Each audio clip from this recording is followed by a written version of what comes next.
The National Electrical Code, or NEC, does not provide specific distance requirements for the location of the pool motor in relation to the inside of the pool for above-ground pools.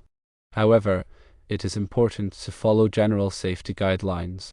Always check with your local building code and permit office for any specific requirements in your area. The motor should be located in a dry and well-ventilated area to prevent water damage or overheating.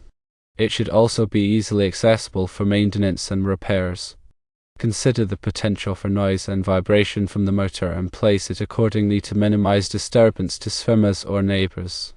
The NEC allows the receptacle for the pool motor to be located 5 to 10 feet from the inside of the pool, according to the 1999 NEC 680.6 EON. This distance is intended to provide a safe clearance zone for swimmers and to prevent the electrical cord from being damaged. For above-ground pools with a depth of 52 inches, the following considerations may be relevant. The motor should be located outside the splash zone of the pool to prevent water from entering the motor housing. If the motor is mounted on the pool deck, ensure that there is sufficient clearance between the motor and the edge of the pool to provide a safe passageway for swimmers. Based on these guidelines, it is advisable to locate the pool motor at least 5 feet from the inside of the pool and outside the splash zone.